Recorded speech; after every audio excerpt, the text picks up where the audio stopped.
All right. Well, welcome back to Salt Marsh. When last we left, the Sea Ghost had a couple of calm days sailing at sea, but it was interrupted by a messenger parrot that brought some sort of bad news.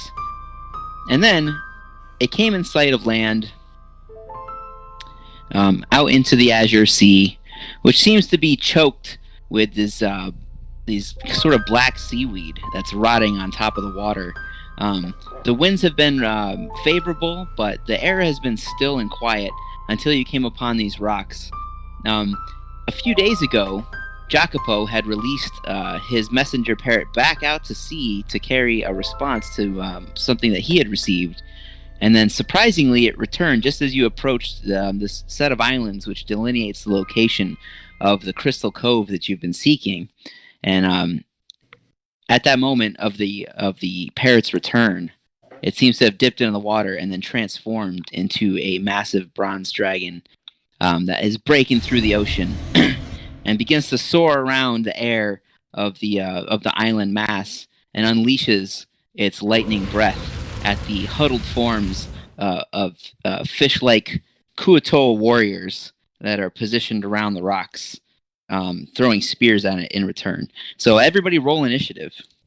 Woohoo! Oh, natural 20. Oh, me too. I got 23. So you take your hand and you put it over your face, kind of like what was that guy from Dr. Zoidberg. like Dr. Zoidberg? You just it's a Cthulhu thing. I got 17. Okay. So, Gilfin, you got a natural 20, right? Yes, and so did Robertios. And Ribeiro, so you guys want to determine who wants to go first?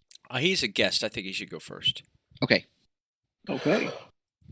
Yeah, I don't know what to do. All right. And if you remember, you may not remember from the last time we played, but that the parrot appeared to be sort of it was molting heinously. It had all these rough patches out of its body, and this dragon, as it emerges from the water, is very sickly looking. It seems to have scales missing, and then sort of its soft underbelly is kind of exposed, and it's sort of like if it can be described as a limp as it kind of flies into the air. It doesn't seem to be stable as it hovers and circles the Kuatoa Island. Roberos, you've been following the Sea Ghost for a few days because something didn't feel good to you as you were kind of beginning to meet the crew, and you left to investigate for a little while. But as this dragon emerges from the water around this island, you simply cannot help but get yourself back involved. What do? The dragon's flying away. It bursts out of the sea and hovers over this sort of rock island formation that's maybe like 20 feet above the top of the deck of the ship. So if the deck of the ship is like a good 15 feet above the water line, then the top of this island, it's really more like a thrust of rocks, is about 35 feet from the water line. And it's topped with a line of Kuatoa warriors, or these fishmen that are in tribal gear, and they're hurling spears into the air, first at your ship, but now at this dragon that's burst out of the water and just is inhaling to breathe lightning at them. I think I'm just gonna hold my action. Okay, you want to ready your action, and what do you want to be looking out for? I just want to see what the dragon does. Like if it's gonna breathe the lightning, I want to see what happens after that. Okay, so once the dragon breathes the lightning, you may take your action. Yeah. That sounds good. Okay. All right, then, Gilfin, what do? You're captain of the Sea Ghost behind the wheel there, and you see this kind of happen right before the prow of the ship. How close is the dragon to the ship? The dragon sort of bursts from the water a good 20 feet off the bow of the ship as you approach the island. So it's just in front of the ship, but it's hovering maybe about 40 feet in the air as on its approach to the island. And the island is a good 300 feet away. It's a good 100 yards, a football field. Justia's tits! That's a goddamn water dragon! Shark! Half mast! Slow the ship down! Aye, Captain. And so on the Sea Ghost turn, which will happen next, they will reduce their speed which according to your stats here is it's got a travel pace of it says 5 miles per hour. So let's just say on its turn it moves 5 feet, and then with the help of Cuddy with the sails, it is going 10 feet per move. Gilfin wants to. So it'll take 30 turns before it hits the island. Whoa, 30 turns, yeah. He wants to kind of gauge what the dragon's up to. For all he knows, that could be Roberos, who's turned from an octopus to a dragon. You know, he don't know what the scope of that guy's powers are. Okay, so the the ballista and the mangonel are in range with disadvantage if you wanted to issue commands for the Sea Ghost turn, which will happen next. I want a man to man. A man should man the ballista, but hold for my command for fire. All right, so the ballista's on the forecastle and it's manned, and then the mangonel remains unmanned amidships on the mid deck. Yeah, and I'm just gonna kind of, I'm gonna use the dash action. On your turn? Yeah, Where on the Sea Ghost do you want to move? I'm just at the helm. I'm gonna stay at the helm. That's the action Okay. I'm gonna use. I'm really just kind of surveying, seeing what's going on before I make a decision. Gotcha. Okay. All right, Elder Green, it's your turn. All right. Elder Green is going to say to all the crew, "Get in line, everybody. We're in the presence of a great being. Ready the mangonel. We have to help it." And he's going to run to the front of the mast and order the crew to fire on the things that are throwing spears at the dragon. All right, so you can order the crew as the first mate to take aim. If you're going to have them man the mangonel, it now has advantage on the next attack, and it will fire after Gilfin's next turn at the dragon. All right, that's what I would like to do. About how far away are we? So the ship slowed down at the end of Gilfin's turn. You said you wanted it to go half speed, right, Gilfin? Yes. So Cuddy stopped firing her gusts of wind and to fill the sails, and it's now traveling at its normal pace of 5 feet per turn. So it's at 295 feet from the island. Is the wind pushing towards the island or away from the Yeah, island? you're still pushing towards the island. Okay. So if we wanted to speed up, we could. We got the Yes, wind you on could. our side. Okay. Yep, you could. Yep. Okay, and that's the end of your turn, Elder Green, right? Yep, I'm just going to tell them to ready the mangonel for fire, Larry. All right. So as you're approaching, and as you're watching the dragon inhale to fire its lightning breath, you see that this group of Kuatoa on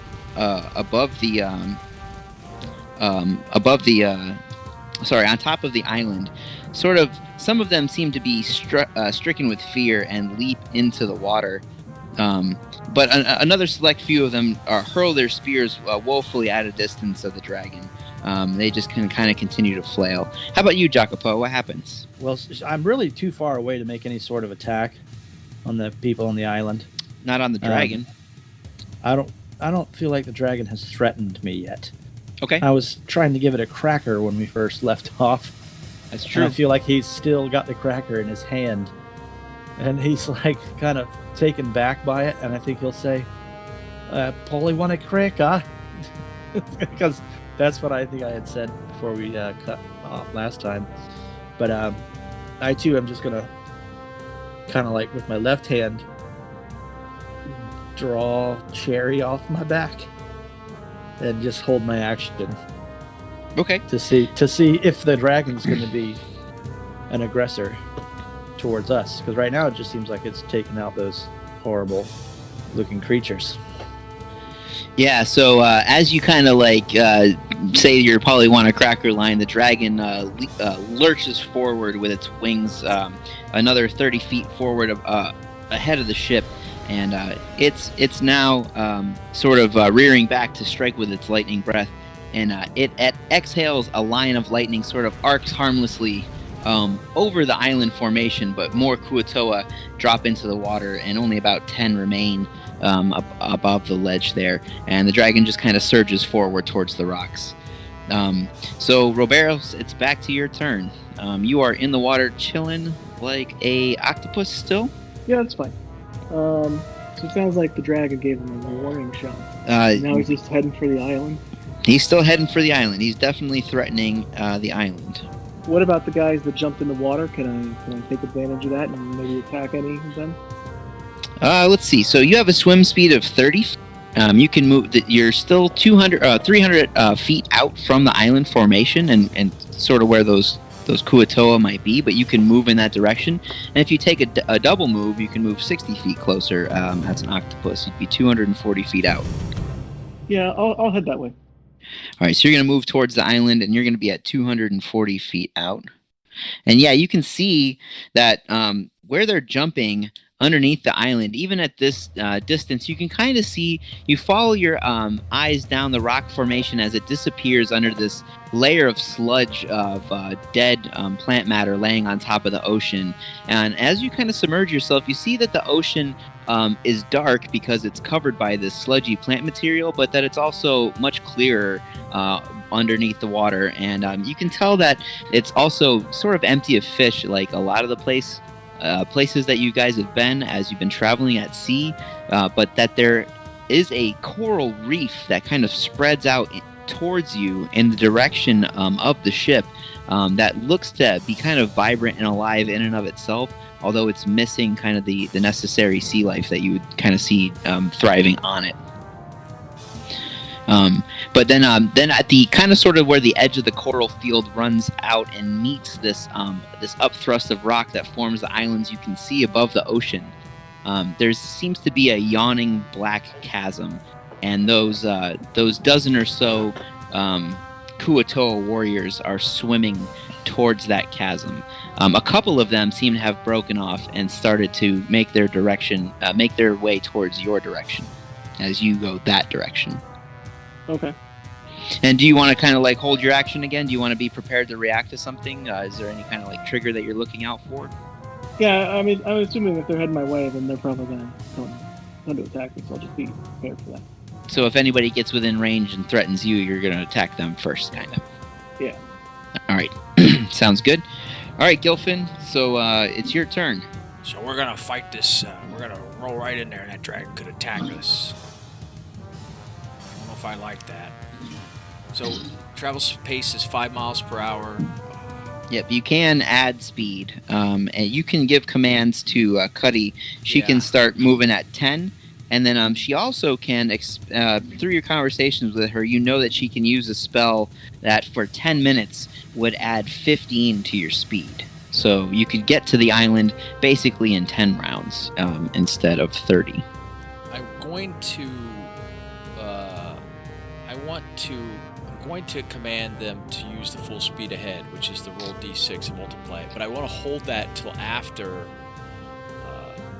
Elder Green gets to use his men to fire and see what happens. All right, so you want to use this full speed ahead as sort of a reaction on the ship's turn to Elder Green firing the mangonel. I'd like to hold the action until after I see what happens when the mangonel fires, how the dragon reacts to that. Okay. Yeah, sure. So, okay, that like, sounds Gilfin good. wants to not give the command, Yeah. or he wants to give the command. So, I guess I would ask the DM, can I hold my voice command until my next turn? Yeah, why don't you go ahead and roll that d6 though, and have that number ready to go. Yeah. All right. So, So it'll be the ship's turn. So the ship is going to advance for now just 5 feet ahead, right? So it's at 290 away from the island formation. Slow and steady. And the mangonel is going to fire. So you can roll for that, Elder Green. It's +5 to attack with disadvantage. Oh no, I'm sorry. You're firing at the dragon, right? So that's within. No. I am firing at the Kuatoa. Oh, at the Kuatoa. Okay, so +5 with disadvantage. I got a 16 and a 14, so Okay, that'll we'll be take the 14. So a 19 to hit. That's right. All right. Let's see here. It only can affect one target. So the mangonel, what kind of ammunition is it going to use here, Elder Green? What is it firing? Is it going to be barrels? Do you want it to fire like heavy metal shot or rocks? Just rocks. will do, Rocks. really. Okay. Yeah, so the mangonel launches a rock towards the island cove and just, boom, smashes the Kuatoa right into the water, just crushes it. Elder Green will laugh hysterically in response. Okay. How does So, the dragon?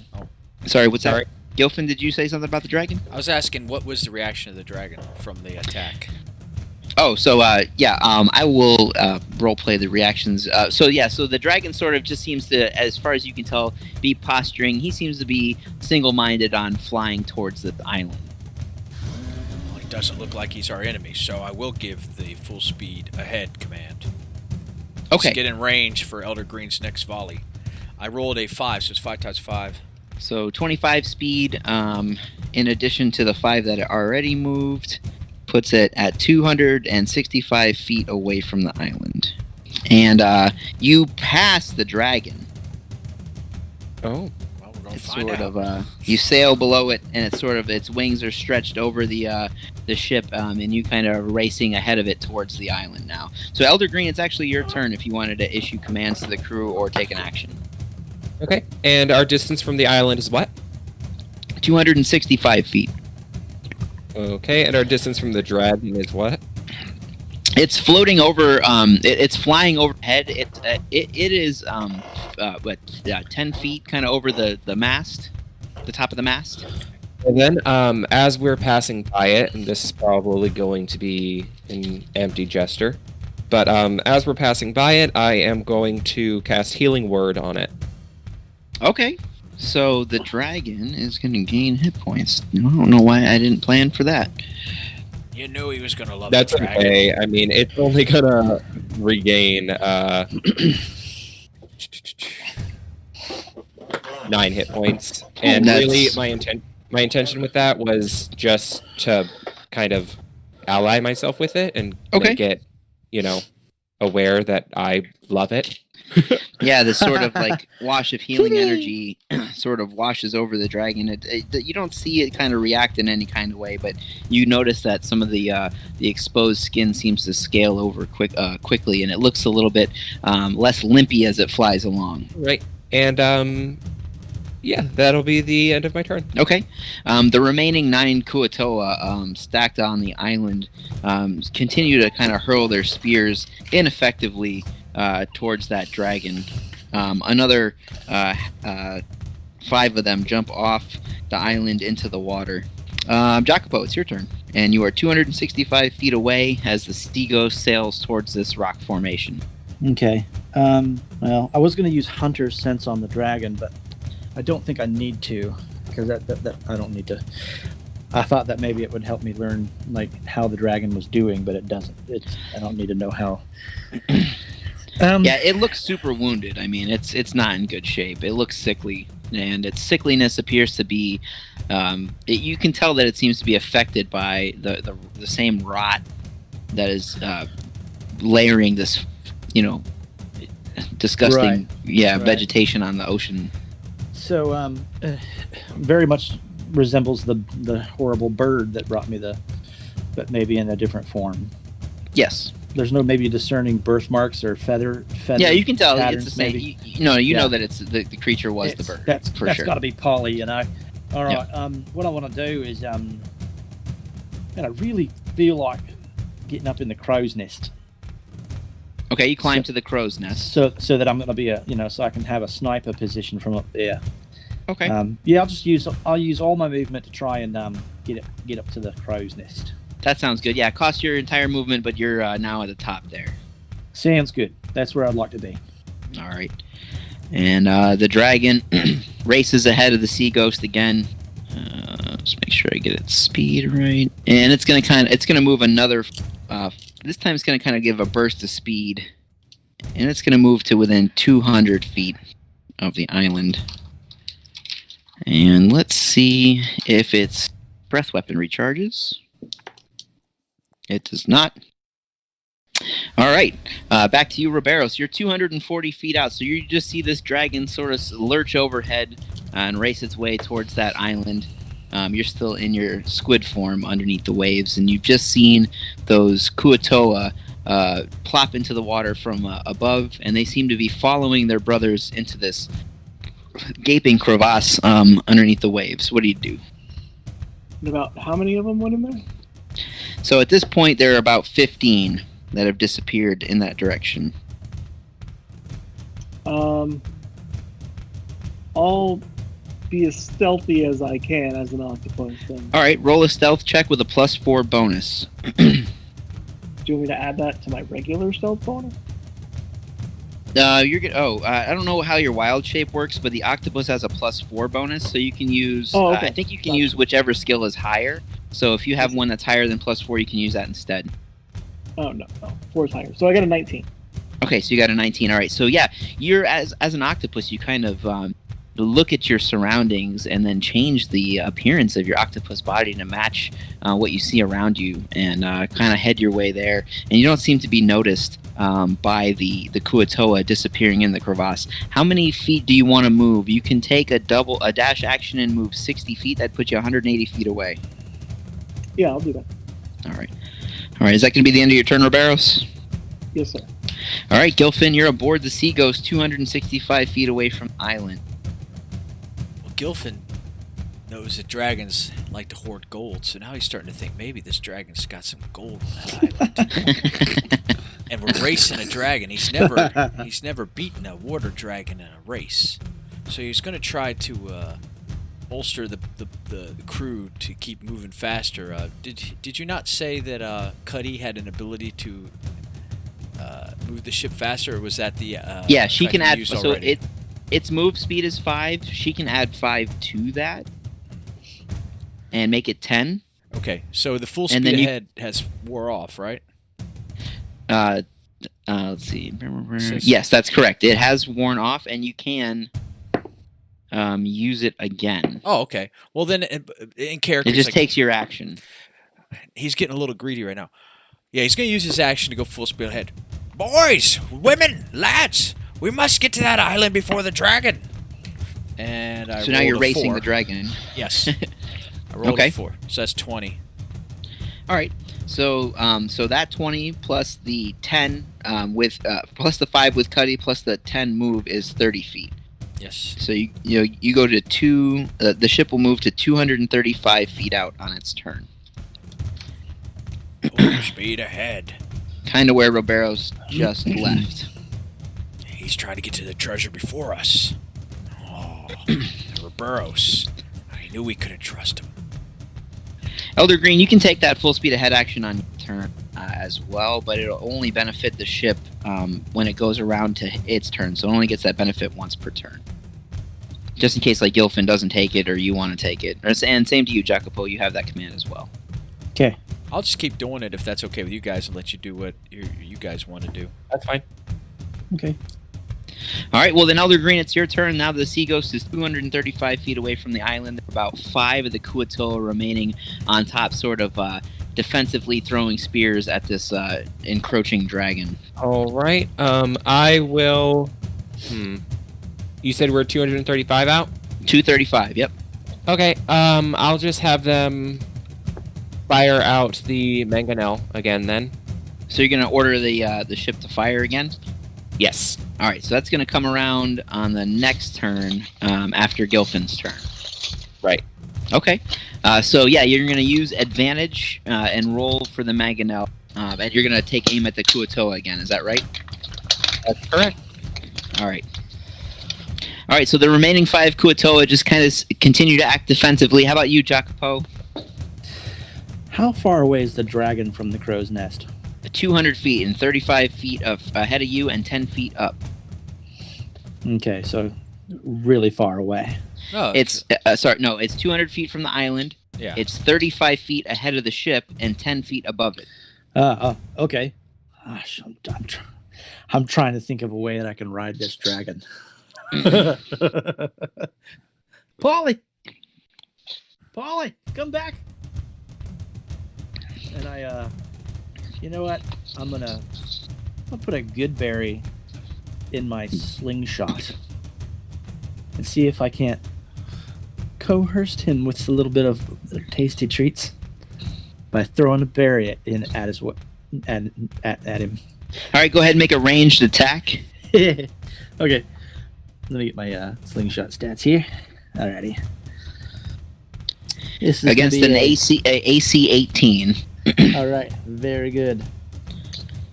The range on this thing is 30, so let's Okay. go with that. Wow! Oh, I rolled a natural 1, and I can actually re-roll that because I'm a wee guy. That was a natural 1. This one is instead 8 plus 12 is 20. 20, that hits. So All right, so yeah. you sling a good berry against it, and it gains 1 hit point. All right. What else would you like to do, Jacopo? Polly, let me help ya. I call out to it. You see that its kind of throat sort of expands as it inhales again, but nothing expels as it sort of lunges forward through the air again towards the island, and now it's only 120 feet away. Okay. Very good. End of turn. So it kind of blows overhead again, Roberto, so you can see this shadow cross over the surface of the sea as the dragon is approaching this island. You're 180 feet away from the island and that underwater crevasse where the Kuatoa continue to disappear. About 15 of them have slipped under the waves and made their way that direction. What are you going to do? I'm still heading there. Okay, so you want to move, you want to take a double move? You'd Yeah. be within 120 feet. Yep, that's fine. All right, and you notice they're kind of clustering underwater around the entrance to this crevasse, but not going inside. Okay. I won't. I'm going to stay at least 60 feet away from them. You're gonna okay. So on your next turn, you can take a double move, and you'll be 60 feet out. Okay. All right, and you continue to be camouflaged like the surrounding ocean. Gilfin, what is your? It's your turn. The sea ghost is 235 feet away from the island. You see that the dragon has outpaced the sea ghost tremendously. These guys don't know how to move a ship.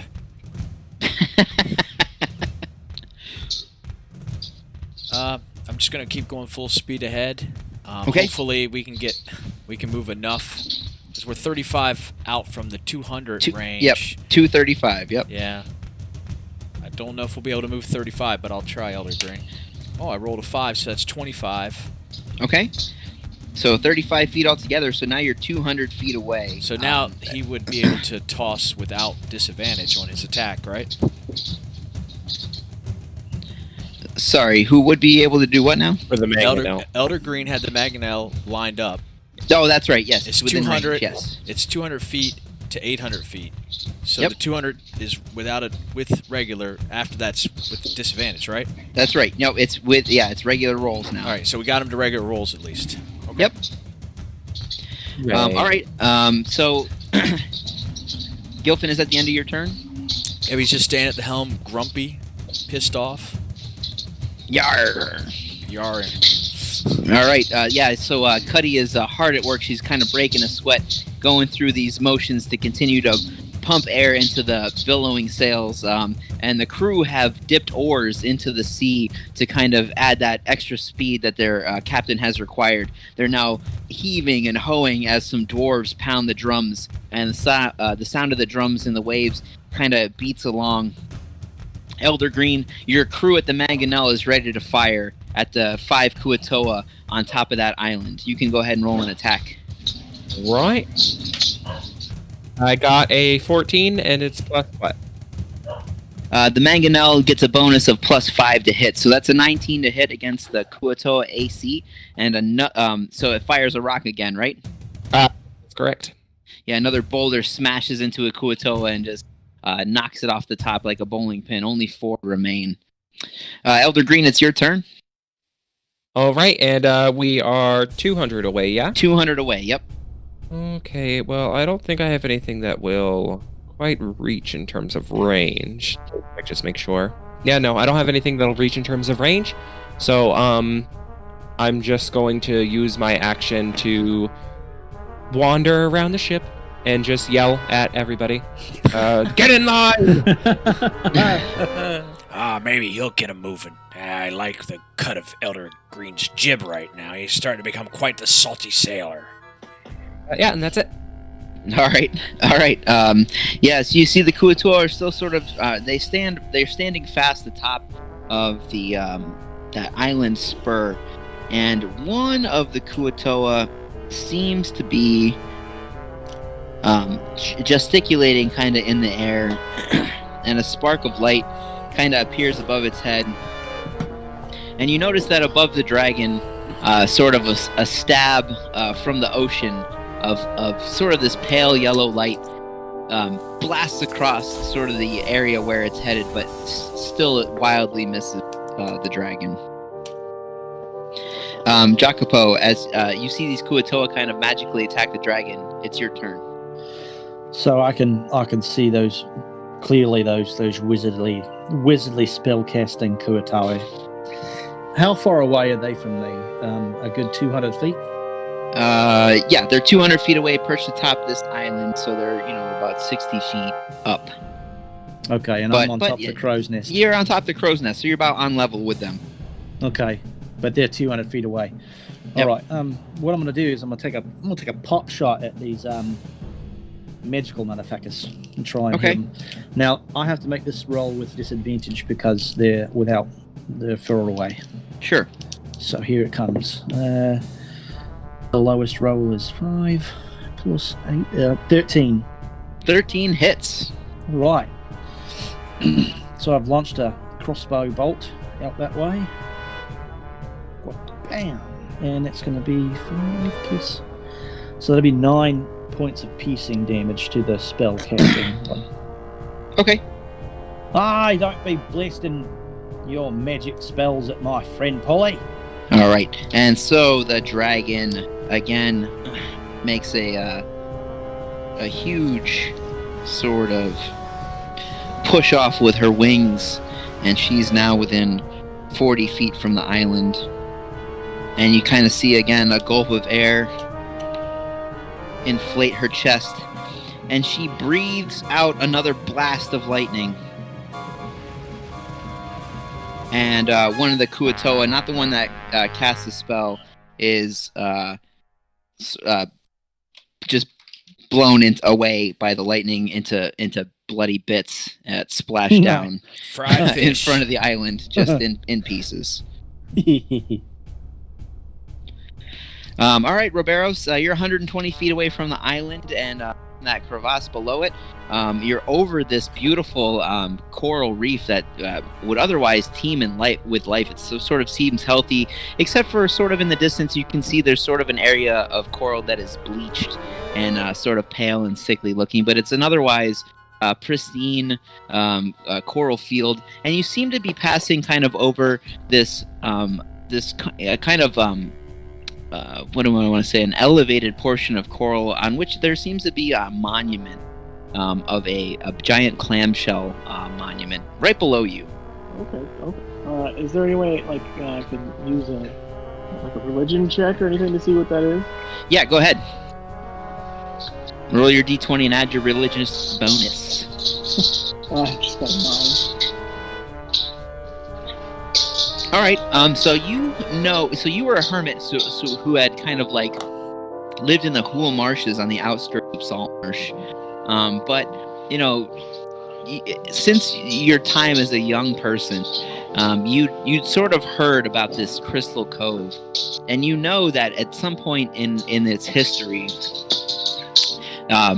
this place was inhabited by a tribe of merfolk who had won their freedom. They were enslaved mentally to an aboleth, and they had won their freedom way back in history. And so as you kind of float over this monument, you know that it's not real. You can tell because your innate kind of druidness, you know that it's not an actual shell, but that it's definitely carven and created, and that it some way relates to that lost merfolk society. Okay. So, if I recall, I'm far enough away where I could possibly make it to that underwater entrance. If you take your double, if you take your double move, you will be at that underwater entrance. Yes. Okay. Well, maybe I should take a regular move. Okay. Because I want to stay away from. I want to stay away from the people. Yeah, you're about 30 feet away, and you're still unnoticed. Okay, but I just want to make sure that I don't try to be 5 feet away from them. I want to try to circumvent them as much as possible and see if I can. Yeah, you're sort of them. swimming suspended halfway between the ocean floor, which is about only 50 feet deep from the surface. So you're about 25-foot depth. The floor would be where the crevasse starts, and they're about the same. They're about 10 feet deeper below you, depth-wise, but you're about 30 feet out from where the stone kind of thrusts its way off the ocean floor and into the sea, into the air from the sea. Okay. Well, then if I can, I'd like to make it to the entrance. But if I need to take it slow to make sure I'm still camouflaged. Okay. No, yeah. So you've taken one move action, so you can take the attack action or cast a spell, or you can take a dash action and move again. And since you're unnoticed, you would remain unnoticed, but kind of be amidst the Kuatoa who have retreated into the sea. Okay. Yeah, I'll keep going. Yeah. All right. So now you're kind of you're along this rock wall and above the crevasse, kind of swimming above them, and they have not noticed you. All right, Gilfin, you're aboard the Sea Ghost 200 feet out from this rocky island. That dragon's gonna get me gold. The dragon's 40 feet away and 160 feet from the prow of the Sea Ghost. Elder Green, keep pushing him. Keep pushing him. I rolled a 4, so we're gonna go full sail. 20. All right, another 30 feet on the move of the Sea Ghost would put it 170 feet out. And is that going to be the end of your turn, Gilfin? Yes, keep it simple. All right. And Elder Green, did you prime the mangonel on your last turn for another shot? I did not. Did not, no. So the Sea Ghost just moves ahead on its turn, and now it's yours. All right, then. So, yeah, we're still 170, right? 170, yep. Okay, well then, yeah, I suppose that's it. Yeah, I don't really have something in range that I can do right now. All right. 3 Kuatua remain atop the island, and now their spears seem to be falling just short of the dragon. That magic casting one, again, summons this magical light to erupt from the ocean. Roberos, you don't seem to notice it underwater, what the origin of it is, so it may be magical in nature, but it again sort of whizzes just past. Oh no, let's see. I gotta make a saving throw here. +3. Nope. And sort of this pale yellow light erupt from the surface of the waves and blast into the dragon flying in the air there, and it takes some damage here. Let's see. 1d6. 2 damage. Okay. And sort of some of those scales that had been magically repaired by the Goodberry shot that hit it in the flank, and the magic cast by Elder Green has damaged the dragon. Jacopo, it's your turn. You're 170 feet out in the crow's nest. You're 130 feet away from the dragon. I focus my ire on this spellcaster. I'm gonna try and pop shot it with Cherry again. Okay. Okay, the lowest is 9, so it'll be 17 to hit. Does not hit. Oh no, I'm sorry, it does hit. Yes, it hits. Oh, okay. 12 points of piercing damage to the guy I shot before. Okay. The spellcaster.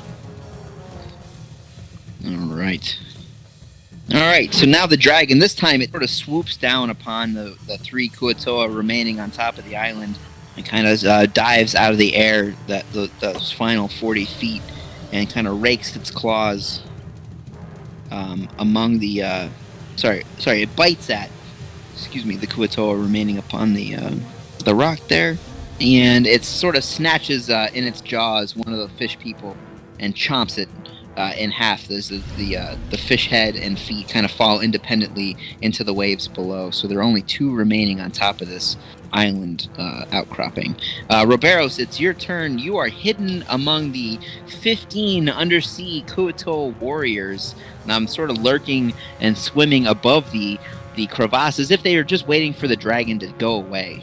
I want to keep headed towards the entrance and go inside if I can. All right, so you notice that crevasse just kind of like gets darker as you swim deeper. Let's see if your octopus has night vision. It does not.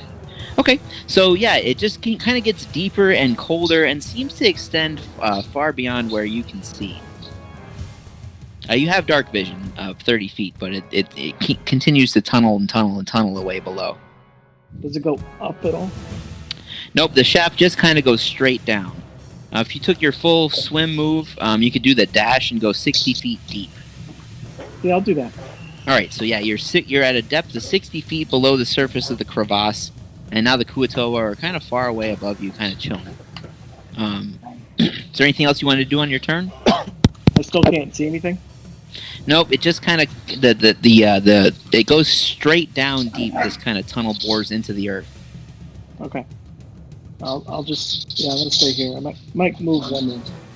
All right, so you kind of like lurk under the waves, kind of ready, maybe to cut off a retreat from those Kuatoa warriors. Yeah. Yeah. And then Gilfin, you're aboard the Sea Ghost, 170 feet away from the rock island and closing. He can the see... dragon is kind of swooping back and forth among the Kuatoa that it's harassing. Can he see that cove that everybody's kind of going towards? So yeah, the islands above water sort of form a natural wall around the undersea coral that forms the cove of the Crystal Cave that you would know, but you can't really see below the waves. That vegetation, that rotten vegetable matter has kind of clogged up the seas, and you cannot see beneath it. But he probably could gather that's he's probably thinking that's Dragon's Hoard Cave, where the money would be kept. You know where you're at. It's tough. It wouldn't. There's nothing. There's nothing in the history that you know of the place that would indicate that a dragon even belongs here. You would know the same sort of things that Roberos kind of remembered upon seeing that plinth, that seashell underwater. That this was known for being the in its history a merfolk sort of civilization that would enslaved to an aboleth, and they won their freedom a long time ago. Although they also gathered treasures for their master, so you can't assume that there are treasures under the waves. Although you wouldn't associate them with a dragon. Oh, of course a dragon would hide it here because this would be the last place anyone would look. There you go. I'm not catching up with these, Mr. Shark. You have the helm. Gilfin's going to scale the ship as much as he can.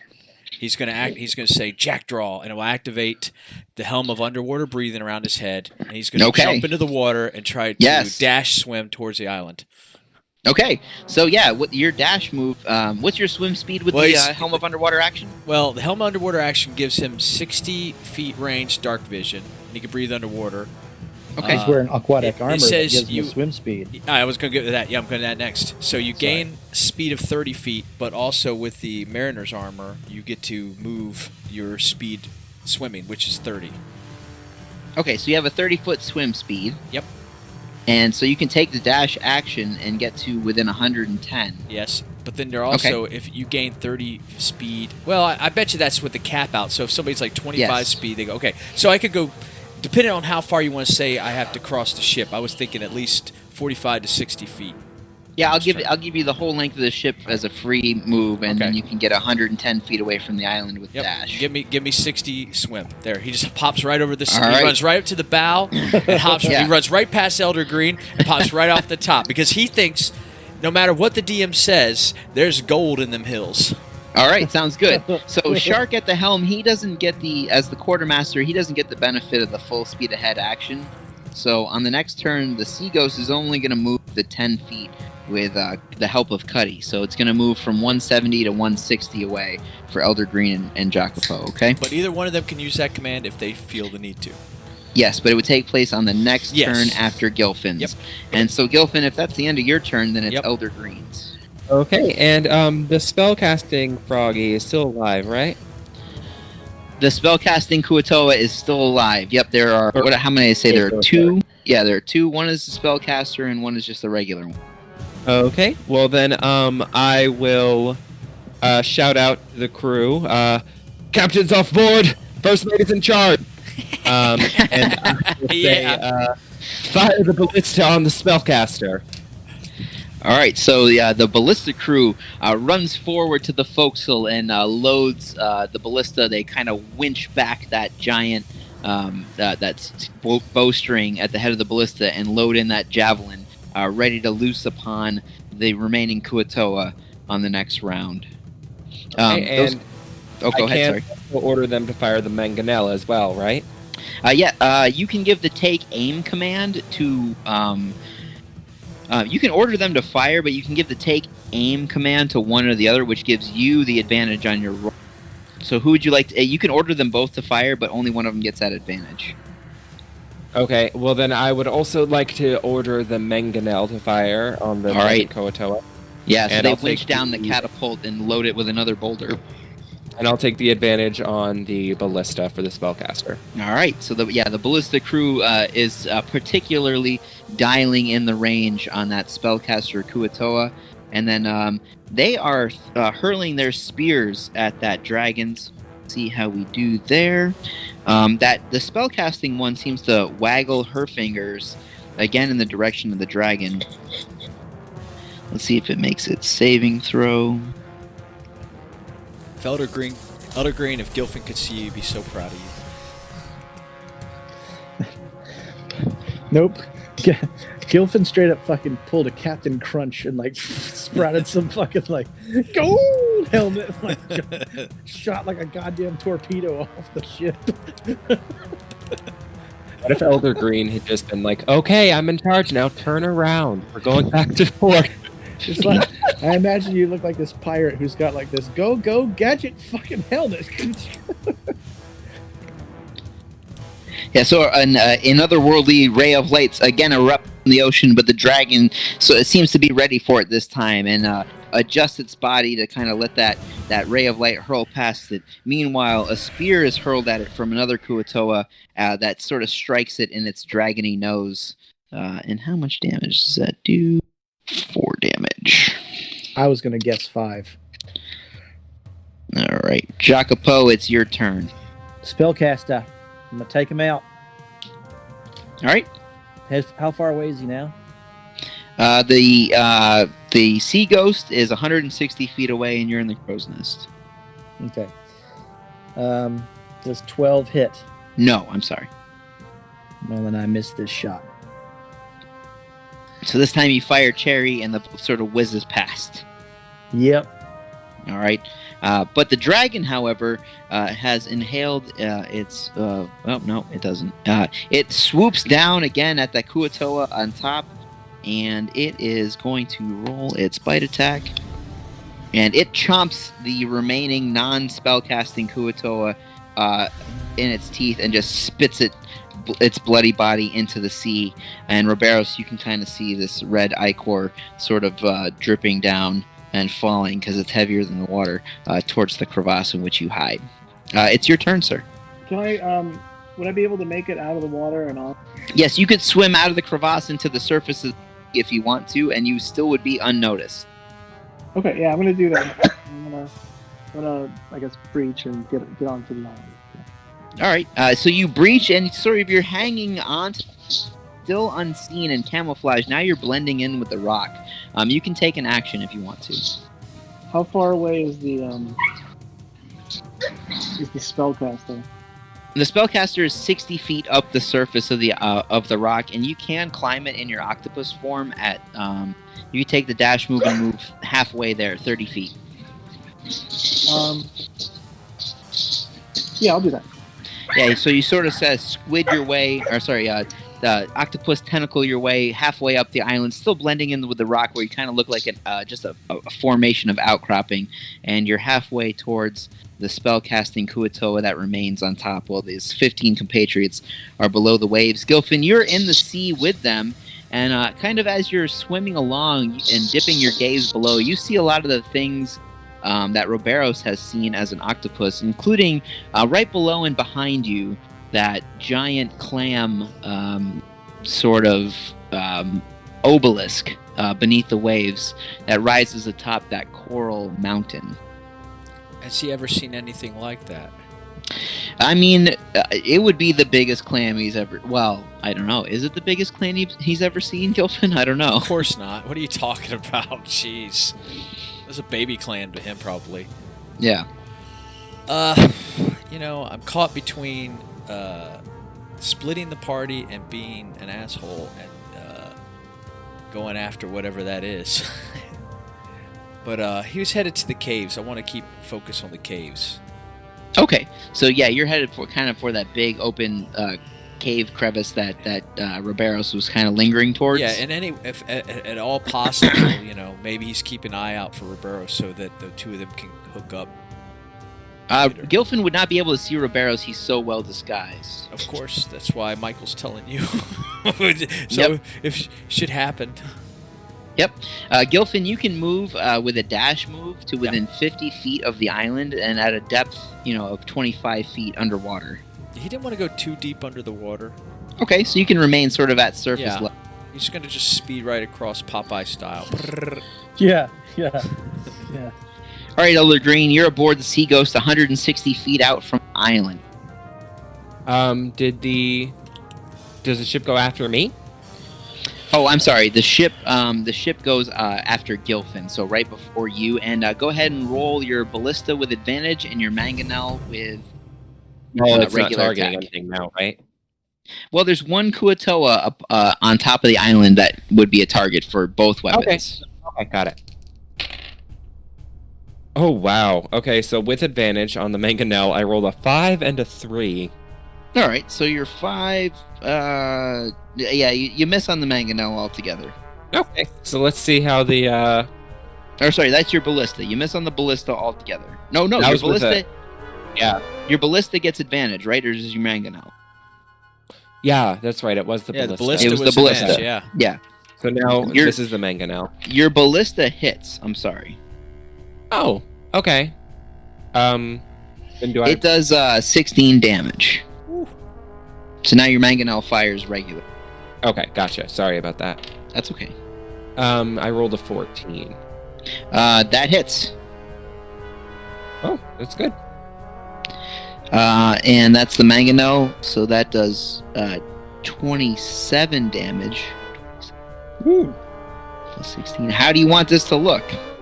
I just want... So the first shot with the ballista, I want it to just barely skim past him. And Okay. then I want it to, fall over for a second, but then get back up and look up to try to find the dragon again. And just as it looks up, a giant boulder. Crushed by a completely boulder, splits yes. Awesome. Bugs Bunny style. All right, Elder Green, it's your turn. Kuatoa threat, as far as you can see, has been eliminated, but you know that many have leapt into the waves below. Okay, and the dragon is nearby, no? The dragon is still hovering around the island. Okay. Well then, Elder Green will just use his action to grovel and bow down to the dragon, and that's it. All right, Jacopo, you're up in the crow's nest, and you've seen that magic user you've been aiming at crushed by that mangonel shot. It's your action. Well, there's no more enemies, right? As far as you know. You can see, you know that several Kuatoa have dropped below the waves. Oh, okay. And just perusing the water, I don't see any down there. You can't see anything because there's a layer of dead Bullshit seaweed. on the water, yeah. Just Okay. glooping up the surface of the sea. Yep. Chris said that you can also use the action to speed the ship up, so that's a Yes. possibility. Yep. You guys can. Yeah. Elder Green did not take that command, so you can do full I'll speed just- ahead. I'll say I'll yell that down. Yeah, full speed ahead, boys. All right. So you yell down at the crew, still manning the oars. Roll your d6 and multiply it by 5. That's the extra speed that they get to add to the 10 that they're I already rolled a using. 3, so 3 times 5 is 15. 15. So it's 25 speed on the next go to bring the ship within 135 feet of the island.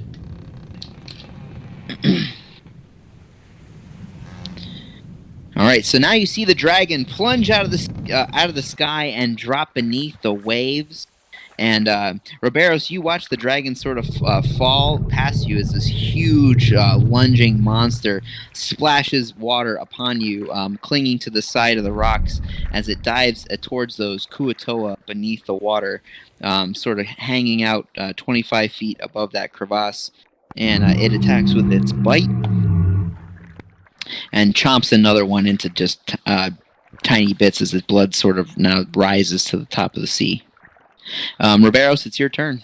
Yeah, I guess I'll go back in the water and I will help it out. So yeah, you just fall at regular speed, and it takes none of your movement to kind of get to the water. You're within 25 feet of 14 Kuatoa warriors, one of which has just been chomped by a dragon as it swam past. Yeah, I'm just gonna engage in the closest one. All right, so you stealthily creep upon 25 feet towards a Kuatoa warrior, and you can attack with your octopus attack, which is a tentacle strike plus 4 to hit. It's a 19. That hits, and so you can roll damage. For you, the tentacle strike here on the stats for an octopus is supposed to be 1 bludgeoning damage, but I'm just going to let you roll damage with your most powerful melee attack instead. Okay, so on the D&D Beyond, it's got 2d6 plus 3. All right, let's do it. 10. So yeah, how do you destroy one of these Kuatoa warriors, bringing the total to 13?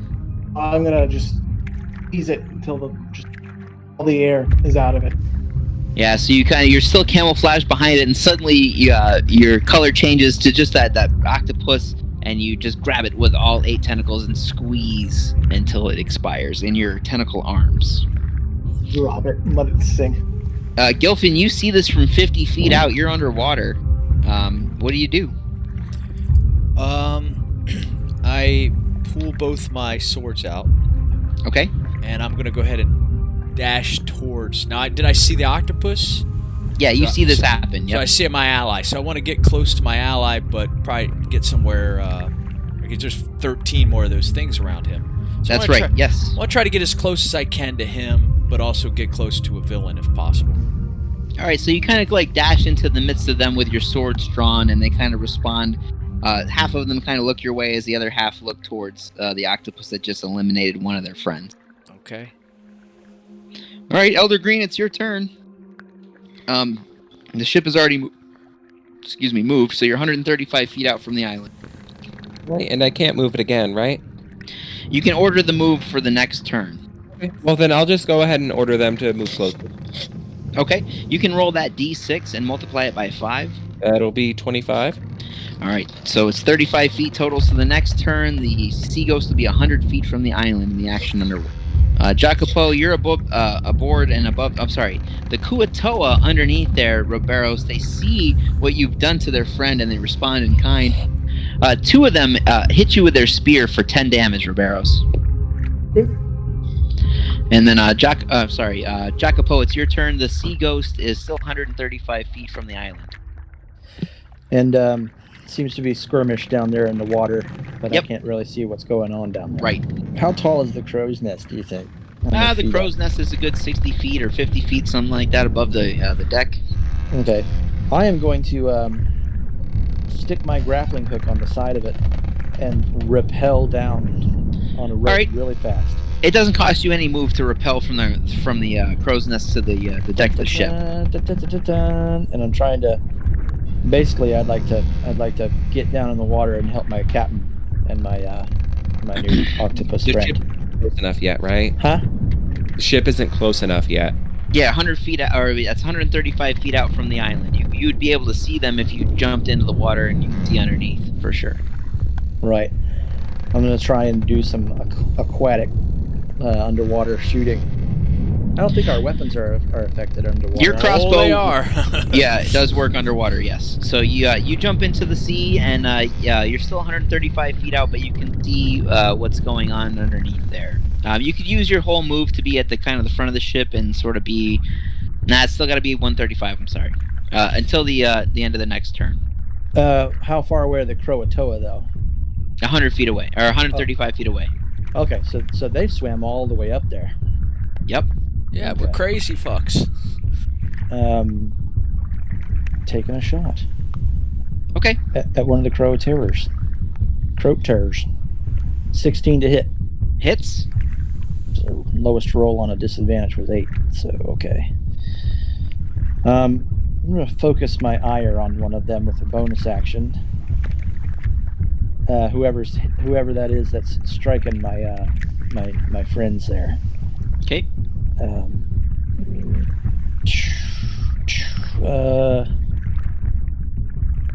4. That's 12. All right. How do you kill this Kuatoa? So I can see off in this murky distance, and I kind of like fumble with Cherry, and I go, pew, and the recoil from it kind of pushes me back like 10 inches, like in the water. Yeah, you kind of But do a this- somersault underwater. But this little arrow or bolt kind of like makes like a little will. Like you ever take your hand, stick it out the window while you're driving, and kind of make a wave. That's what the fucking arrow looks like. But it actually manages to plunk right into the head of one of these things. Like, Yeah, but trails its way kind of in between its big goggly eyes, and as it expires. and Jacobo can kind of see this happen. And he kind of makes a little fist pump. There you go. That's it. Yeah, as you pump your fist, this giant shape of a dragon kind of swirls its way across your vision and chomps up another Kuatoa beneath the waves. How about you, Riberos? Totally horrific. You could attack the next closest one. Attack the next closest one. Okay, go ahead and roll your attack. Its tentacle is +4 to hit. 23. That hits. How much damage? I'm sorry. 9. 9 damage? Okay, yeah, you get your tentacles around another one and sort of squeeze it, and you can hear the crunch of its bones beneath your arms as it expires in your grasp. Alright, Gilfin, you're 50 feet away beneath the waves. No, I'm sorry. 20 feet away. I'm going to go ahead and attack with the rapier Athena first. Okay. That's 16. Hits. Okay. So that's 7 points piercing damage. Okay. And then the other one is going to be 15. That hits. That's Polly, the scimitar. That's going to be 7 points slashing damage. Alright, so what does it look like to destroy another Kuatoa, bringing the total down to 9 beneath the waves? Well, he pierces him, and he's able to bring him in closer to him so he can take the scimitar and just slice his head off. Like they would do, fish heads, roly-poly fish heads. Eat them Okay. up, yum.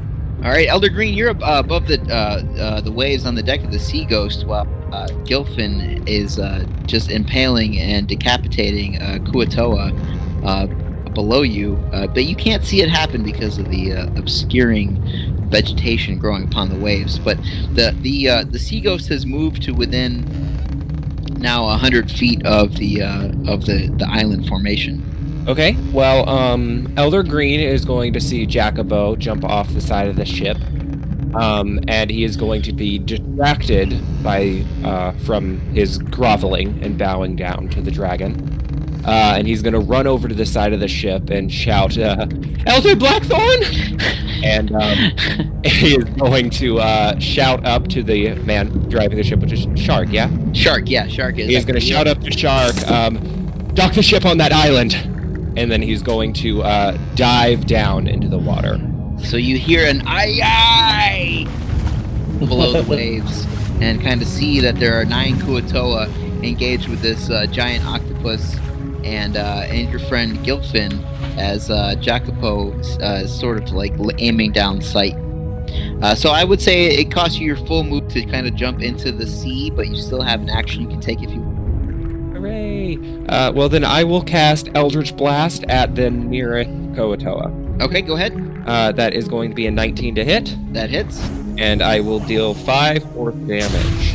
Yeah, so you wound a Kuatoa that's sort of swarming around. Oh, with I his spear. apologize. It's not 5. It is, it's going to be 9. All right, what does that look like? All right then. Elder Green dives down beneath the waves and opens his eyes underwater and quickly gets his bearings.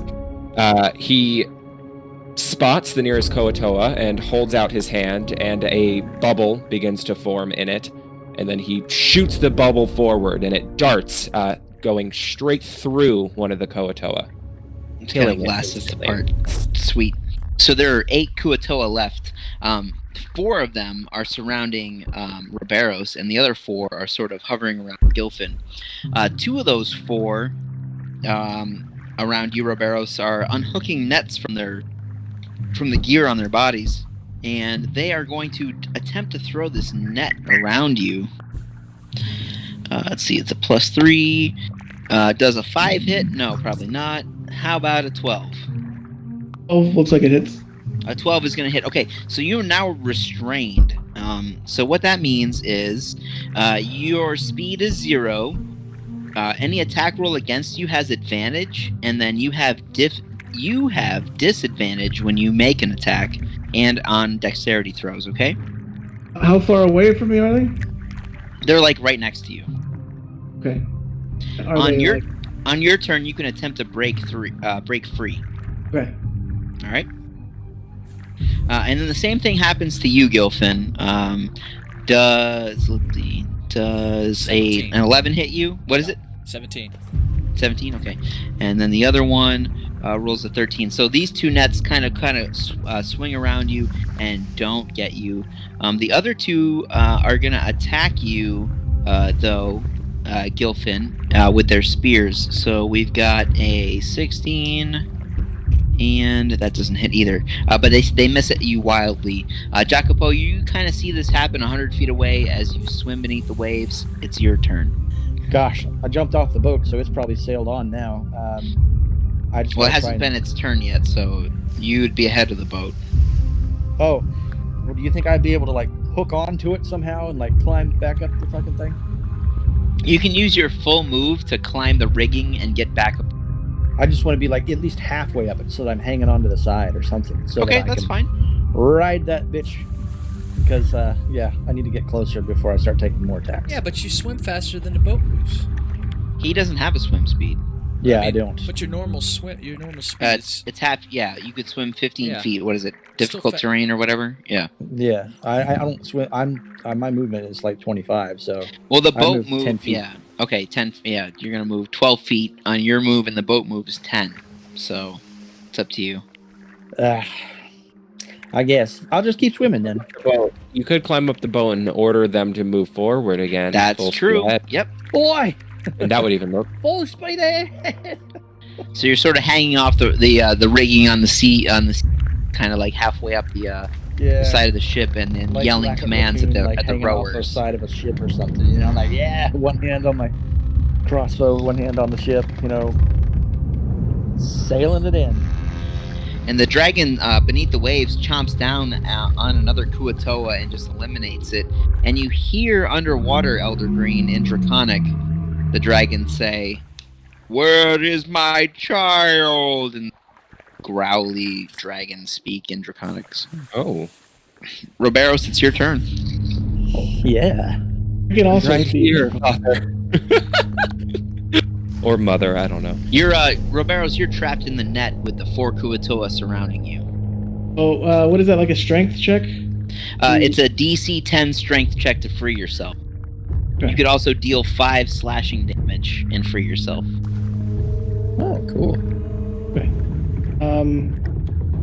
I can't do slashing damage. Oh, we'll try the strength check. Okay. So I rolled a 4, and then I think I get like a +3. That's only a 7. Yeah, you struggle against the net, but it kind of holds you in place. Whoa, whoa, whoa, whoa. I Um, see an octopus squeeze through a tiny hole. you could end your wild shape, turn back into, your human form, although you'd lose your underwater abilities. Yeah. So, How many guys are left? There are 4 surrounding you and 3 surrounding Gilfin. Yeah, I'm gonna stay for now. Yeah, don't fucking drown. All right, Gilfin, it's your turn. You've got 3 Kuatoa, and you just saw the dragon's jaws chomp one in half in front of you. That kind of swam by your face. How far away is Roberos? Roberos, he's within 5 feet or so. You guys are kind of in a melee together. 25 feet above this crevasse that seems to sink below the sea. So my question is this: normally, I can attack with one sword and attack with the second sword. Would I be able to attack with one sword and then use the other sword to maybe cut the net? Yes. Yeah, all you're doing is dealing slashing damage to the net. All right. So before I move, because he's 5 feet away, I'm gonna go ahead and attack one of the Krotoa around me. Okay. Yeah, that's fine. Yeah, Will be with your the range is rapier. 5 feet, so you don't have to move. So you're just I gonna don't make have an to move attack. closer to him. Okay. No, you don't have to move. Yeah. All right. Well, the rapier, Athena is 16. Okay, that hits. No. It's 10 points piercing damage. All right, so you have stabbed and killed one of the Kuatoa menacing you. One I of got the right 3. up in So there, one of his big bug eyes. so there are only 2 remaining. Pop, pop. But I'm gonna take the scimitar and try to kind of bring the blade up so it kind of cuts the net, freeing Robertos, hopefully. Okay, so it's an AC of 10 to hit the net, and you have to deal 5 slashing damage to cut him free. I rolled a 9 plus 3 is 12. All right, so Sorry, you 9 plus 5. That's even better. So you slash the net, and then you just have to at least deal 5 damage to free him. So 9 plus 4. I rolled 14, and so 14. Yeah, you slash the net. Okay. Just need your damage roll. Oh, shit. You're the best DM ever. Actually, I rolled a 2. 2 plus 3 is 5. So I guess. So yeah, you free Roberos Barely. from the net, and it sort of falls away around him. And for a split second, he thinks about riding an octopus just to fucking put it in Jacobo's face. So Jacopo, you yelled for the full speed ahead, right? Yeah. Go ahead and I'm sorry, Gilfin. You can still move if you want to. Well, I didn't know if I had to move to get towards Robertos. No. That's why I was going to move. Okay. No. Then I'm good. I'm going to stay right there, and I won't have no opportunity of attack against him, please. All right. So Jacopo, you ordered the crew to full speed ahead. So roll your d6 and multiply it by 5. Okay. And that is going to be. I rolled a 5, so 5 times 5 is 25. So 35 feet. So now the Sea Ghost is 75 feet away from the island. Huzzah! And Elder Green, it's your turn. Oh, right, and I am 100 feet away from the island, correct? No, you're 75 now because you're aboard the Sea Ghost, right? Or did you? Oh no, I you jumped underwater. went. Yeah, you're 100 feet because you jumped in the water. Sorry. Okay. And I can only move 15 feet at a time, can't I? Yep. All right. Well, then I will move 15 feet closer. Elder Green, while he was attacking the Koatoa, lost track of Jacobo, and so he's now become panicked because he doesn't know where he went. So he's going to swim over towards the other remaining Koatoa and fire off another Eldritch Blast. All right. So yeah, the Sea Ghost is now 10 feet ahead of you, but you can see underwater. You're still within range of those Kuatoa. There's 6 of them. 2 of them threatening Roberos. I'm sorry, 4 of them threatening Roberos, and 2 of them threatening Gilfin. Which would you like to aim at? I'll take out one of the 4. One of the 4. Okay. Go ahead and roll your attack. I rolled a 17, Hits. and I will deal 9 damage. All right. So you blast away another Kuatoa. No, now one of the 4. Now there are only 3. Menacing the recently freed Roberos. And that will end my turn. All right, Roberos. So one of those 3 that's threatening you is again readying a net to kind of trap you in it. Does an 8 hit? Oh. No. And the other 2 are sort of slashing at you with a spear. That's a critical fail. One of them is going to hit you for 4 damage. All right. Jacopo, you're 75 feet away, kind of hanging on the side of the Sea Ghost, and it's your turn. All right. Oh, sorry. Hold on a I was just second. saying, I gotta Gilfin. you gotta hit me, yeah. Yeah, hang on. 13 hit you? 17's the armor class. That's another fail. Okay, so both of them stab at you with their spears, but they don't find purchase. Now it's your turn, Jacopo. I just let go of the side of the boat, fall back down in the water. Okay. Got Cherry out. Now I'm within range. So I'm gonna make my attack. Okay, I rolled a 14 before That hits. modifiers. Okay, so I'm gonna focus my ire on the guys attacking my captain. All right. So yeah, there's 2 on Gilfin. And that is 9 damage. All right. So yeah, you take one of them out. So when Gilfin is fighting them, he just sees a little bolt come shooting through one of them's chest or the front of it. Now there's just one of them around you, Gilfin. All right. So yeah, now this dragon seems to eliminate the last Kuatoa that's threatening Gilfin. Oh, So now there's just the 3 around Riberos. sorry, Roberos. Good. We like to And you kill hear our the Death dragon, Stars.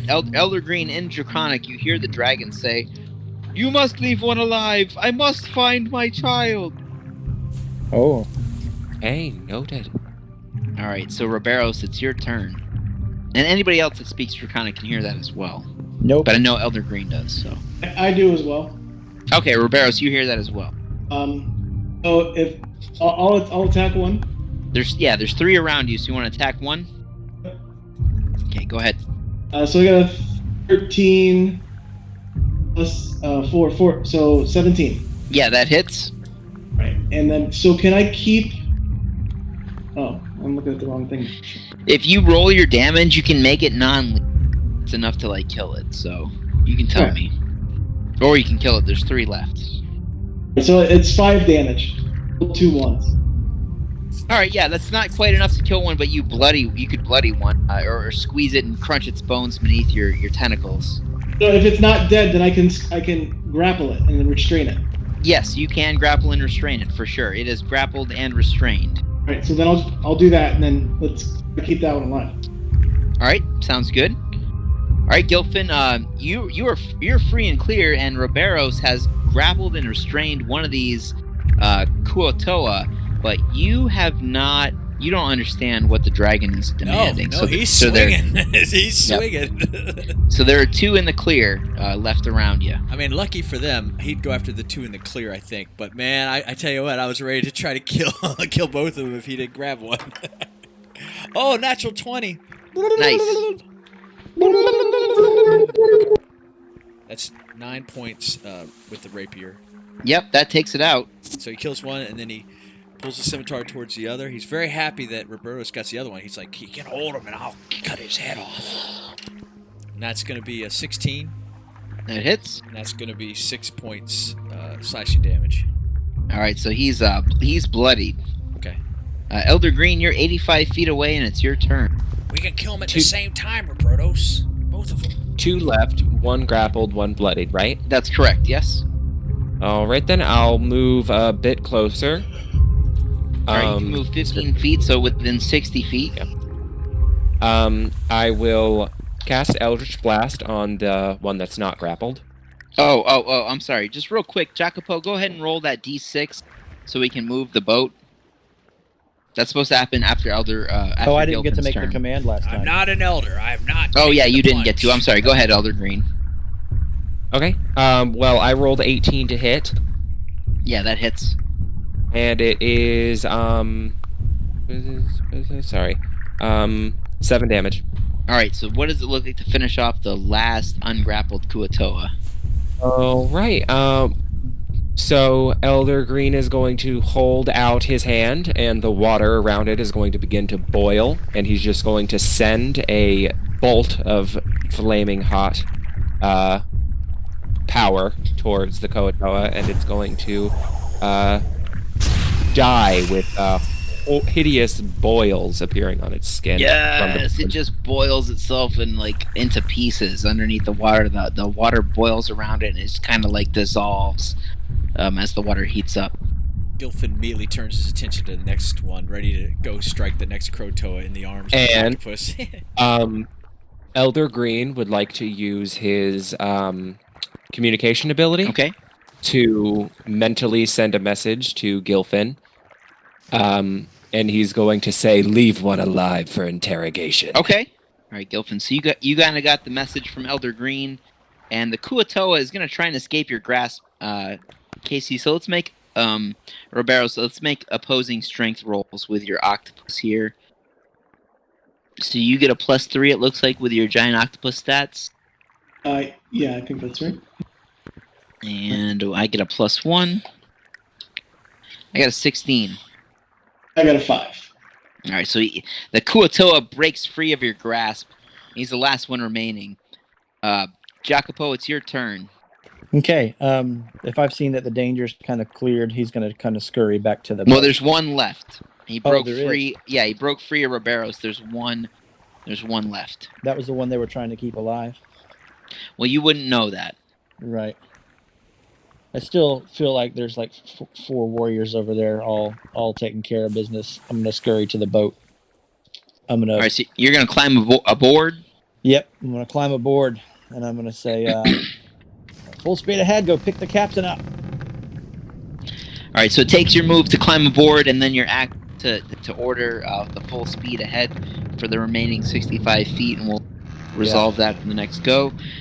Now the dragon sort of plunges into the sea, and then kind of swims up into the face of that Kuatoa, and in Draconic is like, "Where is my child?" Riberos, it's your turn. I can try to restrain the Kuatoa. Yeah, you can grapple it again. You can make an attack, and if you hit, you can grapple it. You just have to beat an AC 11. Got an 11. Okay. Yep. Yeah. You grab them in your tentacles, and it's sort of struggling against you again. The Kuatoa sort of has kind of lost the will to struggle against you, Riberos. I would like to say, Aquan, motherfucker, do you speak it in Aquan? It kind of responds. It sort of knows what you're saying. Like, blah, blah, blah. You guys kind of close the remaining distance and swim up to it. Elder Green and Jacopo, Roberos, you can kind of bring it towards the surface where everybody's head is above water now. Yeah, Jacobo's trying to get the crew to bring the ship around to get so that the boys can jump back on. Yeah, the Sea Ghost kind of like drops sail and anchor and sort of like anchors itself over the crevasse. While you hold on to the Kuatoa, Roberos, and the rest of you and the dragon kind of circle around it in the water, except for Jacopo, who's aboard the Sea Ghost. Yeah, he's trying to prepare like a rope to drop down for them to climb aboard the ship. Yep. And so, in common, the dragon says, "Thank you, those who have aided me. I'm sorry I had to leave you, but I believe they have captured my youngling. This one pleads for its life." They took a child? A defenseless child? And Gilfin, because he's got his 2 daughters, he's very protective. He gets real angry about that. Yeah, the dragon says, now. "Yes, my youngling and I, we had wished to escape the plague of the sea, but we became separated, and I have been seeking it." It would be my honor to help you find it. What is the plague of the sea? "I do not know, but the sickness has caused many creatures to fall ill and die beneath the waves. My youngling and I noticed that we were falling ill. Even as you see me, I am sick." Do something, Elder Green. Do something. Use your magic. I've already tried that. So I will tell it that if this foul creature has any knowledge of where your youngling is, I will extract it from him. "Yes, I will find out." And she sort of growls at the Kuatoa in. Give me one moment. I would like to see something. Sure. Does anybody else want to interact with the dragon or the Kuatoa? I'm still restraining it, correct? Yep, you're holding onto it tight, and it's not even fighting you. Okay, yeah, and when I'm in a beast form, I can't talk, so. Right. What do I remember about that magic apple? About the apple, you guys kind of really it's sort of new to all. You know that the apple from the meeting with the Saltmarsh Town Council has magical properties to restore and recover disease and illness and make people whole who have been hurt. We don't have an apple. You don't have it, but you are trying to intercept the apple, and you've arrived at the location from which the intelligence at Saltmarsh has determined the apple may have originated. I would like to do something that I have never done. Okay. Elder Green is going to say, I beseech the assistance of the cosmic idiot, and he is going to use detect thoughts to probe into the Koatoa's mind. Okay. And he's going to tell the dragon, ask it again where your youngling is. So tell me what detect thoughts does, and the dragon kind of bellows out. So it says you initially learn the surface thoughts of the creature, what is on its mind most at that moment. But as an action, you can shift your attention. Or no. You can probe deeper, and the target must make a wisdom saving throw. If it fails, you gain insight into its reasoning, its emotional state, and something that looms large in its mind. If it succeeds, the spell ends. Either way, it knows that I did it, which I don't care. Yeah. Questions verbally directed at the target naturally shape the course of its thoughts, so this spell is particularly effective as part of an interrogation. All right, so it rolls a 10 on the saving throw. That will fail.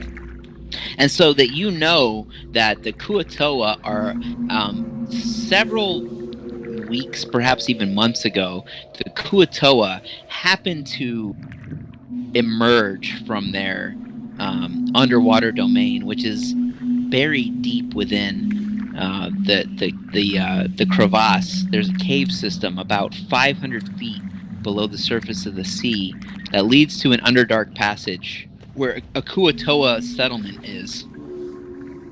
And they've sort of built their settlement on the shores of an underdark lake. And at the bottom of the underdark lake is a citadel, formerly inhabited by the Drow, but they haven't been there in maybe 1,000 years.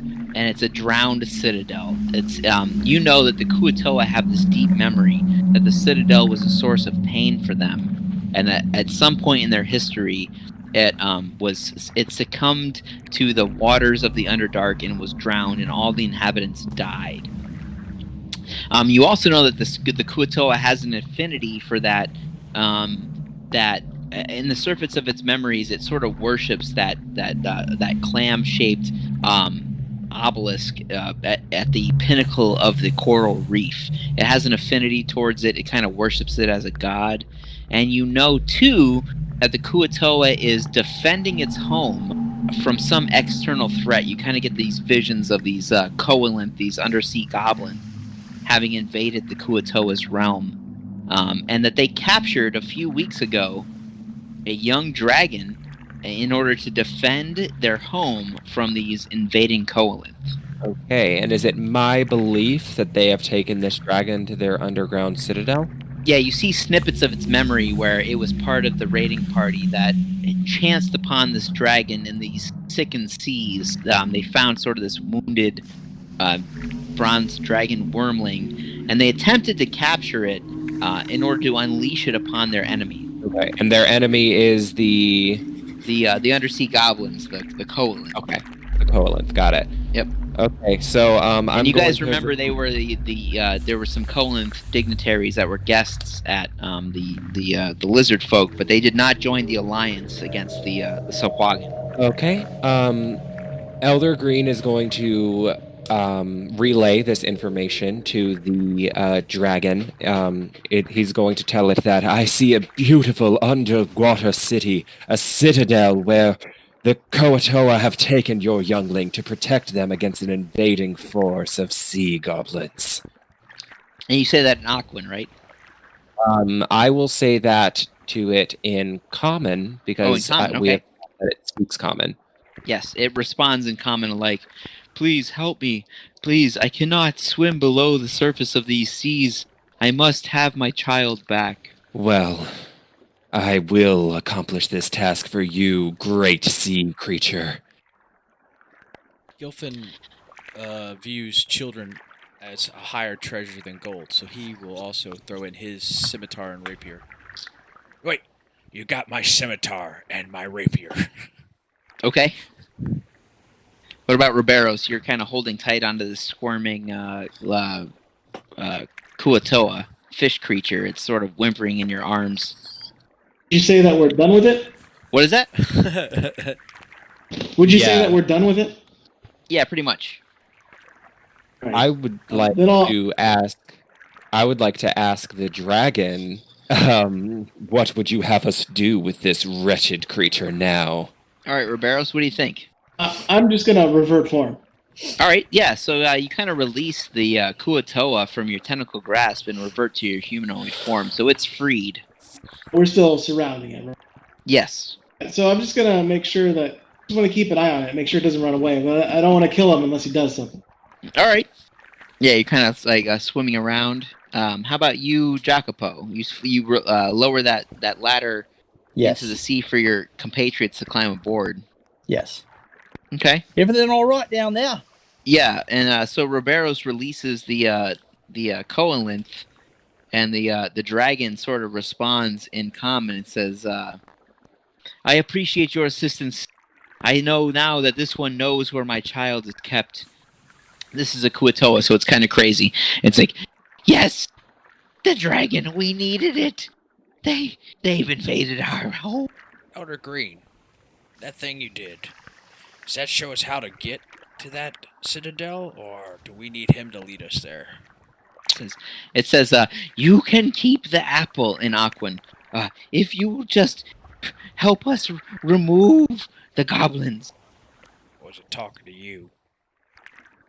No, but it's still talking in Aquan. Yeah. So you understand Gilfin. I think Yeah. Elder Green, you speak Aquan as well, right? I do. Yep. Elder Green will say to Gilfin in common, I don't give a damn about their apple. They deserve to die for stealing this dragon. The apple will heal the dragon lean if they're got the sickness. If the kid's dying. It says, we must protect Kudushalup. We must protect Kudushalup. Kudushalup? Clearly you've never heard of Cthulhu. Kudushalup? He's the true god. Yes, Kudushalup. Elder Green has decided, just so everybody knows, he's done with this thing. He's just going to do whatever the dragon wants him to do at this point. He wants to kill it, but if the dragon or you guys don't want to kill it, he won't. Yeah, the dragon says, their lair is below, but I would not survive the pressures and the cold, nor would you. If only somehow we could get to their lair, we could release my child. Gilfin is with Elder Green, except for he doesn't understand if Elder Green knows how to get to their home base, their fort. And if he does, well then yeah, we don't need this guy. The Kuatoa says, Kulushadup honors the taking of slaves. We can prepare the slaves for a visit to the Kuatoa. Gilfin looks around for slaves. Kudushalup. Is this thing in that clam over there? Because I realized that they're worshiping that clam thing, right? Yes, that's right. Yep. So you know it's when you kind of get the sense that when it refers to Kalushadup that it's referring to that clam, but you didn't notice that it seemed to that it had any kind of sort of special properties as you swam above it. But did he not see it in the creature's head when he mind melded with him? Yes, We you know did- I that did, but- they worship it as a god. But it's not a god, it's just a big clam. It's a I average would- sized clam. I would I've like- seen Yeah, it's bigger. sort of an effigy. Yeah. Yeah, I would like to swim down to it and investigate it at least. So you kind of swim off towards the clam, and the dragon kind of speaks back to the Kuatoa and says, "What do you mean by slaves?" And the Kuatoa kind of whimpers like, "Kalushadup says the taking of slaves is our right, and so we feed them to protect them from the cold and the breath of the sea." So it seems to be the Kuatoa is offering some way that you can enter its lair, although it seems to imply that by doing so you would be slaves. Right. Okay. So, from what I'm understanding, just so you guys know as players, their lair is through the crevasse, right? Yes. But we have no way of getting there because the pressure and the cold water and having to breathe underwater for that long would kill us. Yes. But he But seems it- to be offering some sort of But protection. right, he's offering us a thing that would make us slaves, but we would be able to get to their city because they're able to take slaves to the city. Yes. That is my intention in investigating this Kalushadoop. clam to see if I can figure it out without his help. So while you're swimming away, the Kuatoa kind of produces from its pouch these sort of like rolled nuggets of like seaweed and appear to be like guts from fish and sort of like, and he presents them and bows its head low. You become the slaves. You can see the city. Hey, Rob. Yeah. What kind of things can you turn into? Can you look like people? Can you look like fish people? No, I can only turn into animals. So, for example, if you need me to eat him, I could turn into a shark. But I cannot turn into people, no. What do you think, Jacobo? Can I get you guys a sandwich or something? I can't hear anything that's going on down there. And sort of the Kuatoa is like, eat them. I will show you the citadel. I didn't leave my house for the first time in 100 years. And I feel like this is our only option. I just don't like the idea. I wish one of us could be one of the slave masters, but if you can't turn into it, maybe you could turn into something that he's taken as a slave and then change your body size should you get locked up or anything. The dragon sort of roars and he says, I will not say trust it, but please help me find my child. Yes. Well, hopefully Elder Green finds something of interest in that giant, medium-sized, average clam. So yeah, Elder Green, you kind of swim towards this giant clam effigy of some sort. And it's a pedestal-like rock in the middle of this reef that's kind of 5 feet above the core. This stone statue of an enormous clam is algae covered. Okay, but it doesn't appear to be super special in any way, right? I mean, not by appearance. Okay. Well. Okay, so I just wanted to make sure of one thing real quick.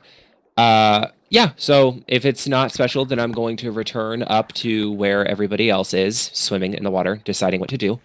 And just before I emerge, I'm going to cast my my Eldritch Invocation, the Mask of Many Faces, to disguise myself as a Koatoa. And as soon as I breach up from the surface, I'm going to go, I can look like a fish, people! We're getting attacked again! Jacobo drops his tray of sandwiches by accident, trying to get his crossbow out. Yeah, they sort of splash into the water. So yeah, you appear as a Kuatoa, but you don't have the stats of them, right? Or do you? Right, yeah. So it's just a illusion that Elder Green is doing to impress Gilfin. He doesn't. Yeah, so the Kuatoa will. For some reason.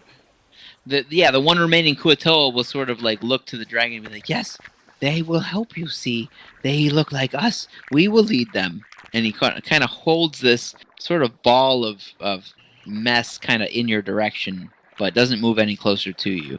And I'm going to just turn to Gilfin and go, it's me, Elder Green. I look and sound just like a fish person. Well, I'll be Neptune's nutsack. We might be able to just sneak in. So I'm going to take the thing that it's offering to me away from it, and I'm going to give it to Gilfin, and I'm going to say, just eat some of this shit. All right, Gilfin, he hands you this sort of ball that's been presented by the Kuatoa, and then passed you by Elder Green, who now looks like a Kuatoa. Here you go.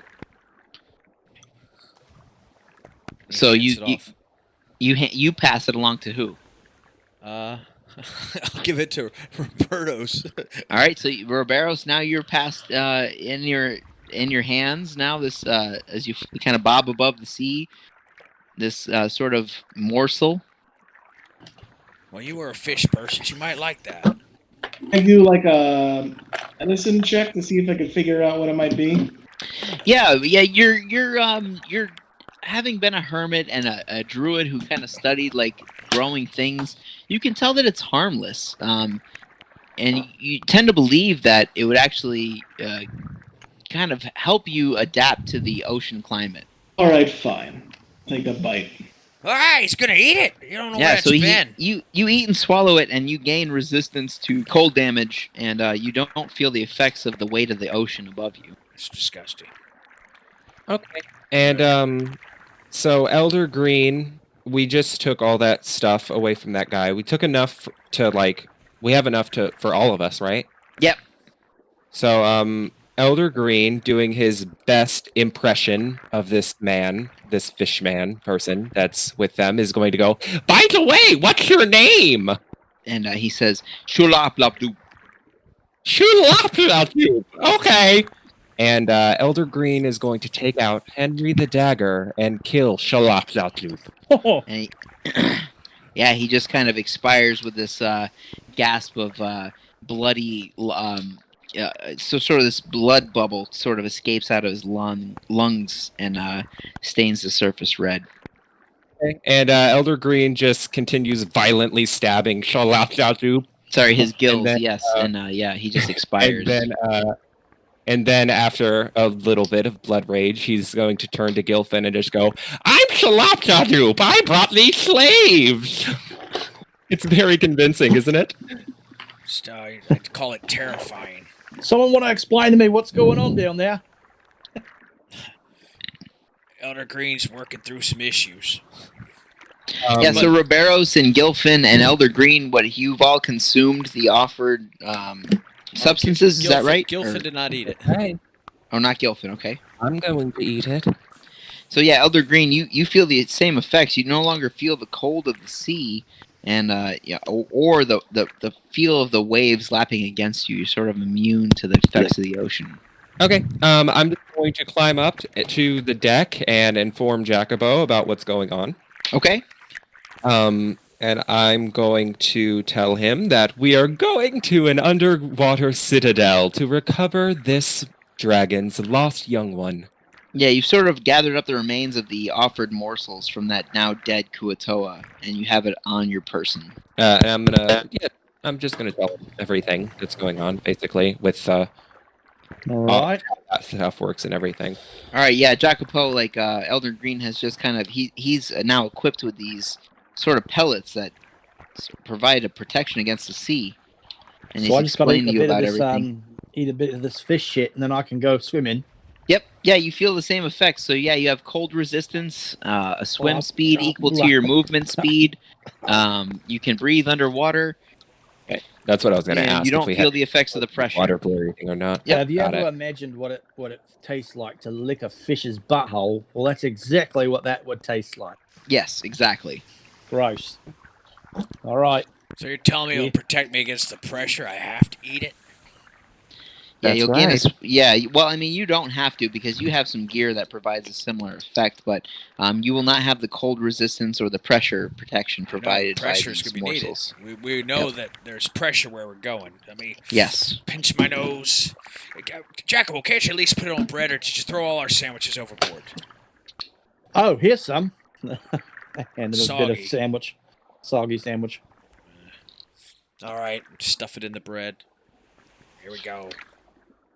I'll eat All right, it. so now everybody's kind of consumed this and they're feeling the effects of it, right? Yeah. And Yeah. Jacopo, Awesome. you and Elder Green are still aboard the Sea Ghost. I'm gonna start heading down there though. All right, so you Climb down jump my little overboard into the water. Mm-hmm. Okay. How about you, Elder Green? Yeah, I'm just going to take everybody. Maybe we should use manacles to bind you all up. You guys look like slaves that I'm delivering. Ah, okay. What do you guys So think? Elder Green appears as a Kuatoa, and he's asking you all if you want to appear as slaves that he's captured. Well, Gilfin puts his hands out because he wants to, help rescue the child. Okay. So Gilfin is manacled. How about Riberos? I don't feel like there's a need to do that. So what do you do instead, Riberos? I'm just gonna. I'm just gonna say what I'm saying. I don't think we need to, as it seemed like we were striking alliance with the dragon and with the Kuatoa. Oh no, the Koatoa will not accept us. They won't let us take away the dragon. Well, Gilfin also imagines he's probably the biggest of the four, physically. So it's probably best to see him as he is, that he would be locked up. It can't be a threat. All right, yeah. So Gilfin, you still get that swim speed, but you have put the manacles on in such a way that you can at any moment break out of them. They won't inhibit you at all, but it appears as if you are a prisoner. I could tie this little bit of rope around my wrists and make it that will just, if I just tug it, my hands will come free. So, Jacopo, you're sort of simulating the same thing that that Gilfin is doing. Yeah, I'm using they call it the tricky fisherman's knot. It doesn't really work. Robertus, why can't you turn into like a frog and go in one of our pockets? Can you do size? I can change. I could. I could just change into a fish and swim next to you. All right, so Riberos, if you want to, yeah, you can become just like a fish or something, and then stay with the party in disguise. Yeah, that's fine. And so, what do you guys decide to do next? Why don't you turn into a barracuda? Have you ever seen one of those big nasty teeth? Underbite. Barracuda. It's very scary. Scary. Scary barracuda. Well, I guess we got to follow Elder Greens because none of us know the location of this. We didn't see the vision, so we're just going off of his leadership. So you all sort of sink below the sea, and aided by this magical meal that you've eaten from the coalinth, you sink down below the waves into this deep, dark crevasse. And it seems to kind of go on forever, just as Riberos was in there earlier in his octopus form. The darkness kind of engulfs you, and it goes deeper and deeper and becomes colder and colder, and you realize that it's cold without feeling the effects of it. And you know that there's the weight of the ocean above you, but you are ignoring it. But it's still present, it's still there, and you're aware of it. And about 500 feet down this tunnel, a sort of a side passage opens up. And you guys know that this is what the coalinth is referring to, so you kind of swim down this passage, and again, it seems to travel on for time that you kind of lost count of beneath the surface of the sea. And again, the darkness kind of opens up, and you can see just a few feet above you that the surface of the water breaks again. And as you swim above, there's a small village along the shore of this deep underground lake, and that's where we'll pick up the next time. Huzzah!